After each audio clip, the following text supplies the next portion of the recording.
Psychic lawyer. Sounds like someone you might want to hire, right? Yeah. Our next guest combines the two professions and offers a scientific explanation of the soul and afterlife. Very interesting. He's here live in studio. Mark Anthony, he is an Oxford-educated attorney, a world-renowned medium, and best-selling author, and joins us here live on CT Style. Mark, welcome to the show. Thank you, Ryan. Thank you, Teresa. It's good to be here. Absolutely. Now, do you only pick winning cases, or how does that work? I guess, right? I do my best, but everything I do as both a lawyer and a psychic medium involves evidence.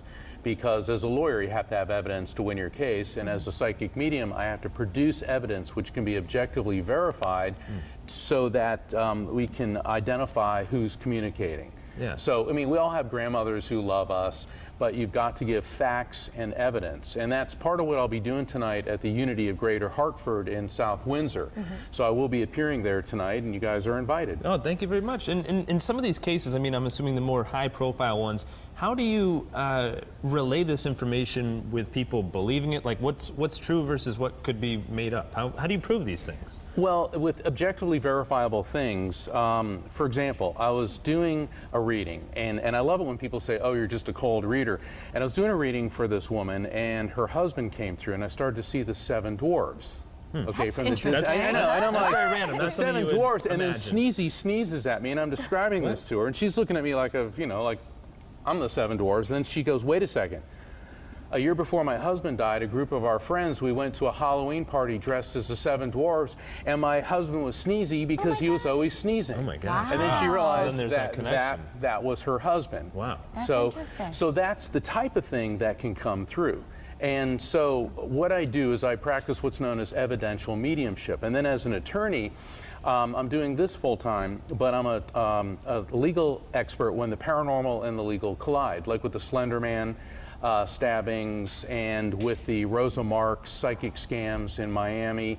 They bring me in. In fact, there's even insurance companies now that are issuing liability policies for ghost hunters. Come kidding. on. Well, Wow. well, think about it. You're running around in an abandoned insane asylum, and somebody falls down the stairs and breaks their leg. Yeah. Who's responsible? So what's happening? The ghost or the person? Yeah, this is becoming very mainstream. And what I do is I'm on a nationwide tour now, explaining how quantum physics is now capable or within grasp of proving the existence not only of the afterlife but of the soul itself.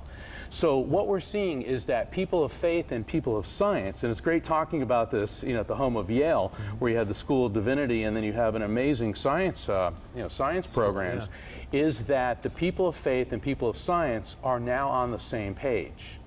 Okay. That's interesting. And how is that so? Because, I mean, it is something that to many people is very foreign, but is this sense of the afterlife, is it closer than many of us think based on the research that you're conducting and these other people? Absolutely. We know from physics that energy is neither created nor destroyed, only transferred from one form to another. That's a law of physics.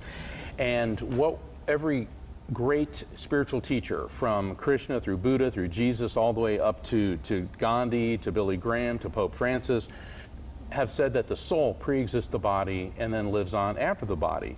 The soul, which is what scientists refer to as consciousness, which is what physicists are now referring to as the quantum field in your brain. In other words, the electrical field in your brain stays coherent and transfers from your brain to a higher frequency that we call the other side. Wow, you're really breaking it down. I'm understanding this, though, which is great. Make it simple. Well, there's more tonight.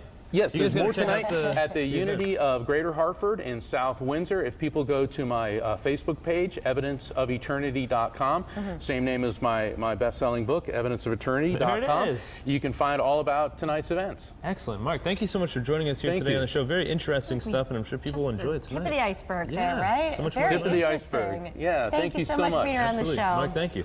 All right, coming up, we're going to show you where you can do